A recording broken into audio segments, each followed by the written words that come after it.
desejado de todas as nações. Capítulo 28. Levi Mateus. Este capítulo se baseia em Mateus capítulo 9, versos 9 a 17, Marcos capítulo 2, versos 14 a 22 e Lucas capítulo 5, versos 27 a 39. Dos funcionários romanos na Palestina, nenhum era mais aborrecido que o publicano.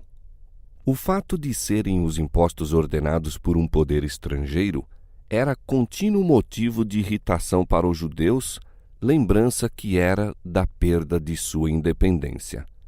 E os cobradores de impostos, além de instrumentos da opressão romana, eram extorsionários em seu próprio proveito, enriquecendo-se à custa do povo. Um judeu que aceitasse esse ofício das mãos dos romanos era considerado traidor da honra nacional. Desprezado como apóstata, classificavam-no entre os mais vis da sociedade. A essa classe pertencia Levi Mateus, o qual, depois dos 4 discípulos na praia de Genezaré, foi o seguinte a ser chamado para o serviço de Cristo. Os fariseus haviam julgado Mateus segundo seu emprego, mas Jesus viu nesse homem uma alma aberta à recepção da verdade. Mateus escutara os ensinos do Salvador. Ao revelar-lhe o convincente Espírito de Deus, sua pecaminosidade anelou buscar auxílio em Cristo. Estava, porém, habituado ao exclusivismo dos rabis e não tinha nenhuma ideia de que esse grande mestre houvesse de fazer caso dele. Um dia, achando-se sentado na alfândega, viu o publicano a Jesus que se aproximava. Grande foi sua surpresa ao ouvir as palavras que lhe foram dirigidas: "Segue-me." Mateus, deixando tudo, levantou-se e o seguiu. Não houve nenhuma hesitação, nenhuma dúvida, nenhum pensamento para o lucrativo negócio a ser trocado pela pobreza e as privações. Era-lhe suficiente o estar com Jesus, ouvir-lhe as palavras e a ele unir-se em sua obra. O mesmo se deu com os discípulos anteriormente chamados. Quando Jesus pediu a Pedro e a seus companheiros que o seguissem, eles deixaram imediatamente os barcos e as redes. Alguns desses discípulos tinham queridos cuja manutenção deles dependia. Ao receberem, porém, o convite do Salvador, não hesitaram nem inquiriram: como hei de viver e sustentar minha família? Obedeceram ao chamado e quando, posteriormente, Jesus lhes perguntou: quando vos mandei sem bolsa, alforge ou alparcas, faltou-vos porventura alguma coisa? Puderam responder: nada. A Mateus, em sua abastança, como a André e Pedro em sua pobreza, a mesma prova foi apresentada. A mesma consagração foi feita por cada um. No momento do êxito, quando as redes estavam cheias de peixe e mais fortes eram os impulsos do viver anterior, Jesus pediu aos discípulos junto ao mar que abandonassem tudo pela obra do Evangelho. Assim, toda alma é provada quanto a seu mais forte desejo, se bens temporais, se a companhia de Cristo. O princípio é sempre de caráter exigente. Homem algum pode ser bem-sucedido no serviço de Deus, a menos que nele ponha inteiro o coração e repute todas as coisas por perda pela excelência do conhecimento de Cristo. Ninguém que faça qualquer reserva pode ser discípulo de Cristo e muito menos seu colaborador. Quando os homens apreciam a grande salvação, o espírito de sacrifício observado na vida de Cristo ver-se-á na sua. Por onde quer que ele os guie, acompanhá-lo-ão contentes. A vocação de Mateus para ser um dos discípulos de Cristo excitou grande indignação. Que um mestre de religião escolhesse um publicano como um de seus imediatos assistentes, era uma ofensa contra os costumes religiosos, sociais e nacionais. Procurando estimular os preconceitos do povo, os fariseus esperavam voltar à corrente dos sentimentos populares contra Jesus. Criou-se entre os publicanos amplo interesse. Seu coração foi atraído para o Divino Mestre. Na alegria de seu novo discipulado, desejou Mateus levar seus antigos companheiros a Jesus. Fez, portanto, um banquete em sua casa, reunindo os parentes e amigos. Não somente publicanos foram incluídos, mas muitos outros de duvidosa reputação, proscritos por seus mais escrupulosos vizinhos. A festa foi oferecida em honra de Jesus e este não hesitou em aceitar a gentileza. Bem sabia que isso daria motivo de escândalo ao partido dos fariseus, comprometendo também aos olhos do povo. Nenhuma questão de política, entretanto, podia influenciar-lhe os movimentos. Para ele, as distinções exteriores não tinham nenhum valor. O que lhe falava ao coração era a sede da alma pela água da vida. Jesus se sentou como hóspede honrado à mesa dos publicanos, mostrando por sua simpatia e amabilidade social reconhecer a dignidade humana. E os homens anelavam tornar-se dignos de sua confiança. As palavras de seus lábios caíam no sedento coração deles com um bendito e vivificante poder. Despertavam-se novos impulsos e a esses párias da sociedade abriu-se a possibilidade de uma nova vida.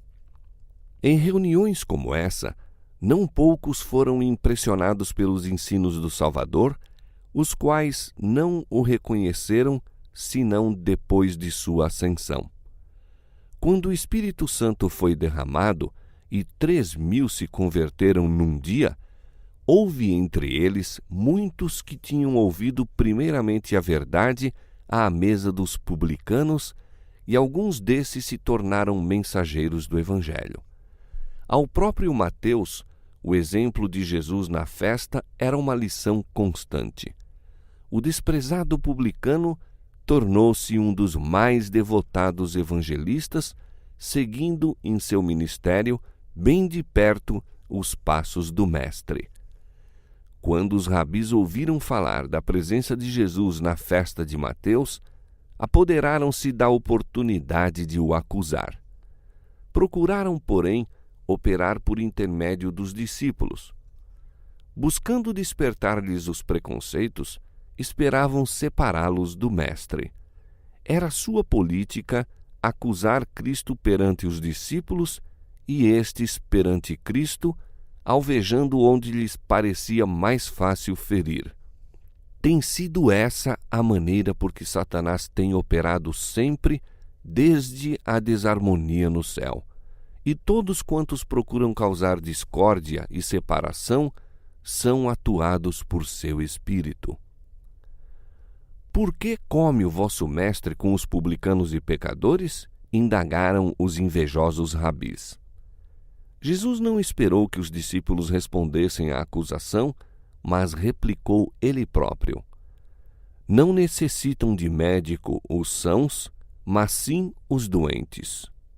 Ide, porém, e aprendei o que significa misericórdia quero e não sacrifício, porque eu não vim a chamar os justos, mas os pecadores ao arrependimento. Os fariseus pretendiam ser espiritualmente sãos e, portanto, não necessitados de médico, ao passo que consideravam os publicanos e gentios como perecendo das moléstias da alma. Não era, pois, sua obra, como médico, procurar a própria classe que lhe necessitava o auxílio? Conquanto os fariseus presumissem tanto de si, encontravam-se, na verdade, em piores condições que aqueles a quem desprezavam. Os publicanos eram menos hipócritas e presunçosos, estando assim mais aptos a receber a influência da verdade. Jesus disse aos rabis: Ide e aprendei o que significa misericórdia quero e não sacrifício. Mostrou assim que, ao passo que pretendiam ser expositores da palavra de Deus, lhe ignoravam por completo o Espírito. Os fariseus calaram-se por algum tempo, mas apenas se tornaram mais decididos em sua inimizade. Procuraram em seguida os discípulos de João Batista e buscaram pô-los contra o Salvador. Esses fariseus não haviam aceito a missão do Batista. Apontaram-lhe escarnecedoramente à vida de abstinência, aos hábitos simples, à vestimenta ordinária e o declararam fanático. Como lhes denunciasse a hipocrisia, resistiram-lhe às palavras e procuraram suscitar o povo contra ele. O Espírito de Deus movera o coração desses escarnecedores, convencendo-os do pecado, mas rejeitaram o conselho de Deus e declararam que João estava possesso do diabo. Ora, quando Jesus veio, misturando-se com o povo, comendo e bebendo à mesa deles, acusaram-no de comilão e beberrão. Os próprios que faziam essas acusações eram culpados.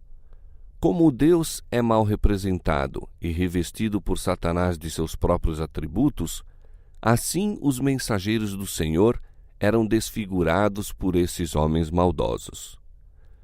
Os fariseus não consideravam que Jesus comia e bebia com os publicanos e pecadores, a fim de levar a luz do céu aos que se sentavam em trevas. Não queriam ver que toda a palavra proferida pelo Divino Mestre era uma semente viva que germinaria e daria fruto para a glória de Deus. Estavam decididos a não aceitar a luz, e, conquanto se houvessem oposto à missão do Batista, prontificavam-se agora a cortejar a amizade dos discípulos, esperando granjear-lhes a cooperação contra Jesus. Faziam parecer que ele estava anulando as antigas tradições e comparavam a austera piedade do Batista com a maneira de Jesus embanquetear-se com publicanos e pecadores. Os discípulos de João achavam-se por essa época em grande aflição.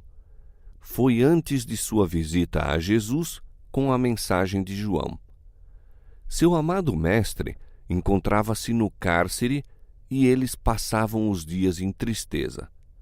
E Jesus não estava fazendo nenhum esforço para libertar João e parecia mesmo lançar descrédito sobre seus ensinos.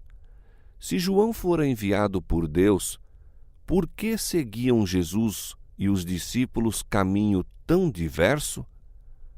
Os discípulos de João não tinham clara compreensão da obra de Cristo. Pensaram que talvez houvesse algum fundamento para as acusações dos fariseus. Observavam muitas das regras prescritas pelos rabis e esperavam mesmo ser justificados pelas obras da lei. O jejum era observado pelos judeus como ato meritório e os mais rígidos dentre eles jejuavam 2 vezes por semana. Os fariseus e os discípulos de João estavam jejuando quando os últimos foram ter com Jesus com a interrogação: por que jejuamos nós e os fariseus muitas vezes e os teus discípulos não jejuam? Muito ternamente lhes respondeu Jesus. Não procurou corrigir-lhes a errônea concepção acerca do jejum, mas apenas fazê-los ver com justeza sua missão. E fê-lo empregando a mesma imagem de que se servira o próprio Batista em seu testemunho de Jesus.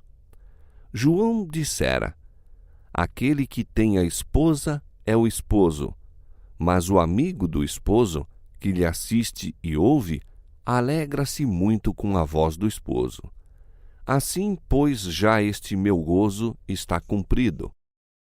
Os discípulos de João não podiam deixar de recordar essas palavras do Mestre quando, tomando a ilustração, Jesus disse: podem, porventura, os filhos das bodas jejuar enquanto está com eles o esposo? O príncipe do céu estava entre seu povo. O maior dom de Deus fora concedido ao mundo. Regozijo para os pobres, pois Cristo viera torná-los herdeiros de seu reino. Regozijo para os ricos, pois lhes ensinaria a obter as riquezas eternas. Regozijo aos ignorantes, torná-los-ia sábios para a salvação. Regozijo aos instruídos, desvendar-lhes-ia mistérios mais profundos que os que já haviam penetrado. Verdades ocultas desde a fundação do mundo seriam reveladas aos homens mediante a missão do Salvador. João Batista rejubilara ao ver o Salvador. Que ocasião de regozijo não tinham os discípulos, a quem cabia o privilégio de andar e falar com a majestade do céu. Não era esse o tempo de lamentarem e jejuarem. Deviam abrir o coração para receber a luz de sua glória, para que, por sua vez, projetassem a luz sobre os que estavam sentados nas trevas e sombras da morte. Belo era o quadro que evocavam as palavras de Cristo. Sobre ele, no entanto, pairava pesada sombra que unicamente seus olhos distinguiam. Dias, porém, virão, disse ele, em que lhe será tirado o esposo, e então jejuarão.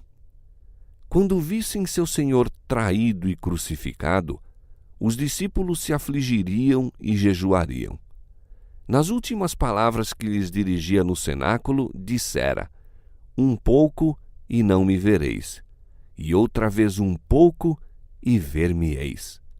Na verdade vos digo que vós chorareis e vos lamentareis, e o mundo se alegrará, e vós estareis tristes, mas a vossa tristeza se converterá em alegria. Quando ele ressurgisse do sepulcro, a tristeza deles se converteria em alegria. Depois de sua ascensão, devia estar pessoalmente ausente, mas por meio do Consolador, achar-se-ia ainda com eles e não deviam passar o tempo em lamentações. Isso era o que Satanás queria. Desejava que dessem ao mundo a impressão de haver sido iludidos e decepcionados, mas deviam, pela fé, contemplar o santuário em cima, onde Jesus estava ministrando em favor deles. Deviam abrir o coração ao Espírito Santo, seu representante, e regozijar-se na luz de sua presença. Todavia, sobreviriam dias de tentação e prova, em que seriam postos em conflito com as autoridades do mundo e os chefes do reino das trevas. Quando Cristo não estivesse pessoalmente com eles e deixassem de perceber o Consolador, então seria mais próprio jejuarem. Os fariseus procuravam exaltar-se pela rigorosa observância de formas, ao passo que tinham o coração cheio de inveja e contenda. Eis, diz a Escritura, que para contendas e debates jejuais, e para dardes punhadas impiamente. Não jejueis como hoje, para fazer ouvir a vossa voz no alto. Seria este o jejum que eu escolheria? Que o homem um dia aflija a sua alma, que incline a sua cabeça como o junco e estenda debaixo de si saco e cinza? Chamarias tu a isto jejum e dia aprazível ao Senhor? O verdadeiro jejum não é um serviço meramente formal. A Escritura descreve o jejum preferido por Deus: que soltes as ligaduras da impiedade, que desfaças as ataduras do jugo, que deixes livres os quebrantados ou oprimidos, e despedaces todo o jugo. Abrires a tua alma ao faminto, e fartares a alma aflita. Aí se expõe o próprio espírito e caráter da obra de Cristo. Toda a sua vida foi um sacrifício pela salvação do mundo. Quer jejuando no deserto da tentação, quer comendo com os publicanos no banquete de Mateus, estava dando a vida pela redenção dos perdidos. Não em ociosas lamentações, em simples humilhação do corpo e multidão de sacrifícios, faz o verdadeiro espírito de devoção, mas revela-se na entrega do próprio eu em voluntário serviço para Deus e o homem. Continuando sua resposta aos discípulos de João, Jesus disse uma parábola. Ninguém tira um pedaço de um vestido novo para o coser em vestido velho, pois que romperá o novo e o remendo não condiz com o velho. A mensagem do Batista não devia ser entremeada com a tradição e a superstição. Uma tentativa de misturar as pretensões dos fariseus com a devoção de João só tornaria mais evidente a ruptura em ambas. Nem podiam os princípios do ensino de Cristo ser unidos com as formas do farisaísmo. Cristo não cobriria a ruptura feita pelos ensinos de João. Tornaria mais distinta a separação entre o velho e o novo. Jesus ilustrou posteriormente este fato, dizendo: Ninguém deita vinho novo em odres velhos. Doutra sorte, o vinho novo romperá os odres, e entornar-se-á o vinho, e os odres se estragarão. Os odres de couro usados como vasos para guardar o vinho novo ficavam, depois de algum tempo, secos e quebradiços, fazendo-se então imprestáveis para tornar a servir ao mesmo fim. Por meio dessa ilustração familiar, Jesus apresentou a condição dos guias judaicos. Sacerdotes, escribas e principais se haviam fixado numa rotina de cerimônias e tradições. Contraíra-se-lhes o coração como os odres de couro a que ele os comparara. Ao passo que se satisfaziam com uma religião legal, era-lhes impossível tornar-se depositários das vivas verdades do céu. Julgavam a própria justiça toda suficiente e não desejavam que um novo elemento fosse introduzido em sua religião. Não aceitavam a boa vontade de Deus para com os homens como qualquer coisa à parte deles próprios. Relacionavam-na com méritos que possuíam por causa de suas boas obras. A fé que opera por amor e purifica a alma não podia encontrar união com a religião dos fariseus, feita de cerimônias e injunções de homens. O esforço de ligar os ensinos de Jesus com a religião estabelecida seria em vão. A verdade vital de Deus, qual vinho em fermentação, estragaria os velhos, apodrecidos odres das tradições farisaicas. Os fariseus julgavam-se demasiado sábios para necessitar instruções, demasiado justos para precisar salvação, muito altamente honrados para carecer da honra que de Cristo vem. O Salvador deles se desviou em busca de outros que recebessem a mensagem do céu. Nos ignorantes pescadores, no publicano na alfândega, na mulher de Samaria, no povo comum que o escutava de boa vontade, encontrou ele novos odres para o vinho novo. Os instrumentos a serem usados na obra evangélica são as almas que recebem com alegria a luz a elas enviadas por Deus. São esses seus instrumentos para a comunicação do conhecimento da verdade ao mundo. Se, mediante a graça de Cristo, seu povo se torna odres novos, ele os encherá de vinho novo.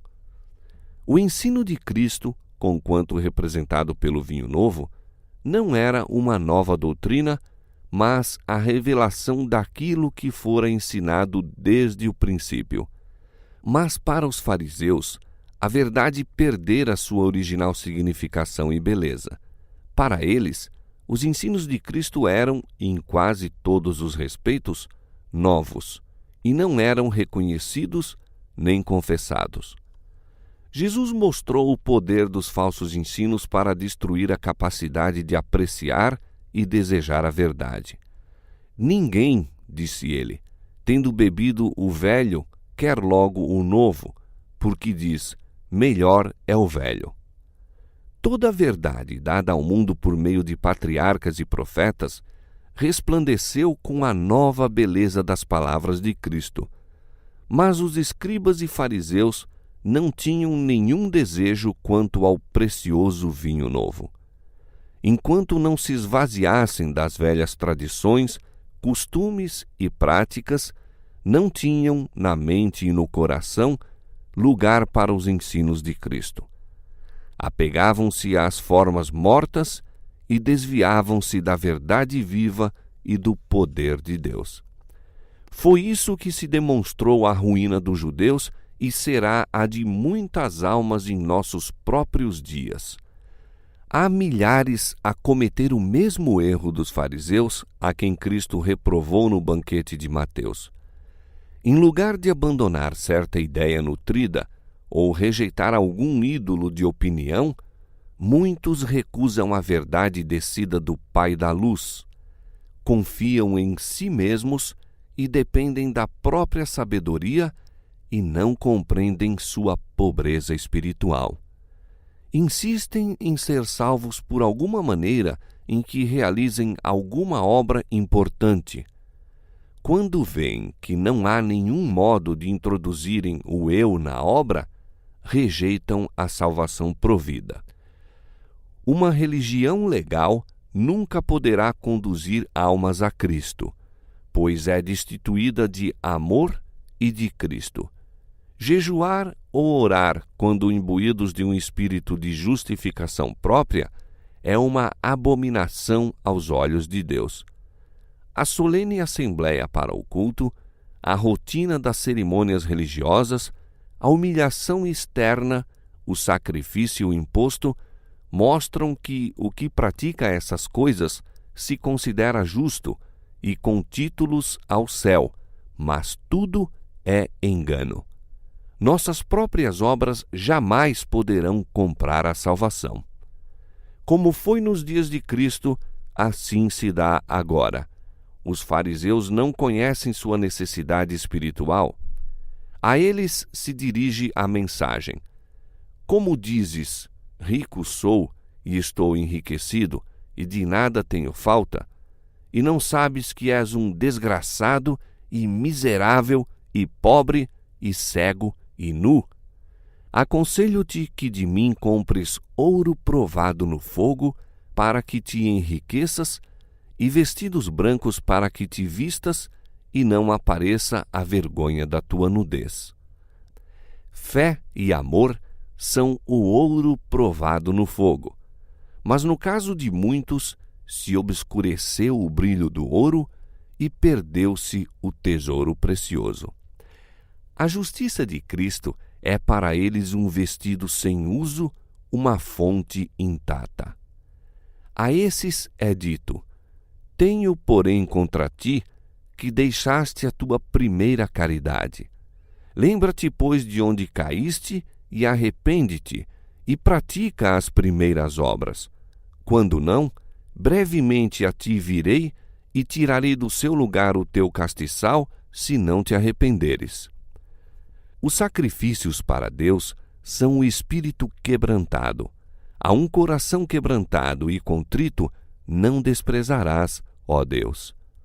O homem se deve esvaziar do próprio eu antes de ser, no mais amplo sentido, um crente em Jesus. Quando se renuncia ao eu, então o Senhor pode tornar o homem uma nova criatura. Novos odres podem conter o vinho novo. O amor de Cristo há de animar o crente de uma vida nova. Naquele que contempla o autor e consumador de nossa fé, o caráter de Cristo se há de manifestar.